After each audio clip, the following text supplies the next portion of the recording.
देखिए, पंजाब में भाजपा का कोई भविष्य नहीं है। मुख्यमंत्री अंधेरे में तीर मार रहे हैं। वहाँ कोई मतलब नहीं है भाजपा का, और भाजपा वहाँ मुकाबले से पूरी तरह बाहर है। और वैसे तो भाजपा की उल्टी गिनती शुरू हो गई है। जो 5 राज्यों में चुनाव हो रहे हैं, भाजपा किसी भी प्रदेश पे काबिज नहीं होने वाली है। और पांचों राज्यों में जहां चुनाव हो रहे हैं वहाँ भाजपा को हारना ही है।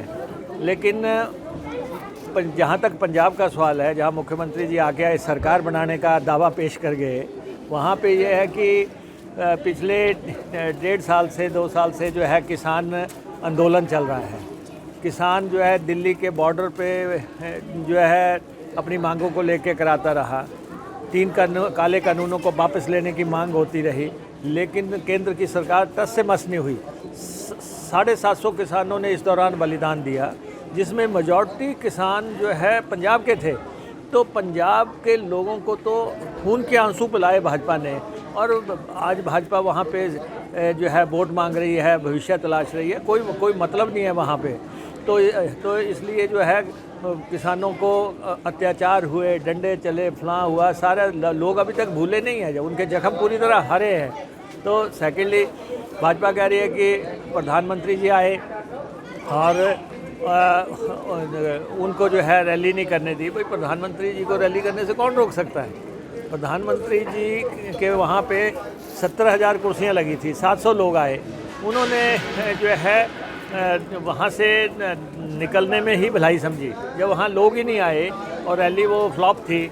और यहाँ जहाँ तक भाजपा कहती है कि जी 43,000 करोड़ का पैकेज मिलना था, तो भाजपा को कौन रोकता है पैकेज देने से? किसने रोका था? वो दिल्ली बैठे ताली और थाली बजवा सकते हैं, तो ये भी पैकेज भी वहाँ से अनाउंस कर देते जो देना था। तो ये सारी भी बातें जो है बेमानी है, कोई मतलब नहीं है भाजपा का।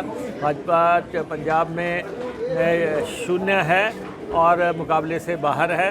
मुख्यमंत्री को तो मेरी ये सलाह है कि अपनी बचाएं, जो अपना राज्य है, जहां अभी जो 4-0 होके हटा है।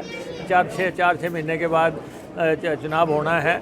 जिस ढंग से पूरे देश में भाजपा की उल्टी गिनती शुरू हुई है, जिस ढंग से इन्होंने सरकारी संपत्तियां बेची हैं, कभी रेलवे बेच रहे हैं, कभी हवाई पट्टियां बेच रहे हैं, कभी एयर इंडिया बेच रहे हैं, कभी LIC बेच रहे हैं, कभी सब संस्थान बेच के प्राइवेटाइजेशन की तरफ बढ़ रहे हैं।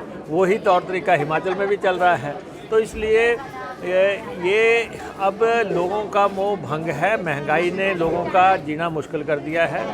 महंगाई जो जिस ढंग से गैस और तेल वगैरह के रेट है, उससे लोग परेशान हैं। और सेकेंडली बेरोज़गारी, चोर दरवाजे से नौकरियों का मसला, ये बहुत बड़े मसले हो गए हैं। तो इसलिए मुख्यमंत्री जी अपना देखे, पंजाब में सरकार बनाने की सोच भूल जाए। श्री राधा कृष्ण मंदिर कोटला कला जिला ऊना में परम पूजनीय राष्ट्रीय संत बाबा बालजी महाराज के सानिध्य में विराट वार्षिक महाकुंभ श्रीमद् भागवत कथा, गीता प्रवचन, संत सम्मेलन एवं भजन संकीर्तन 1 से 13 फरवरी सुबह 10 बजे से सायं 4 बजे तक करवाया जा रहा है।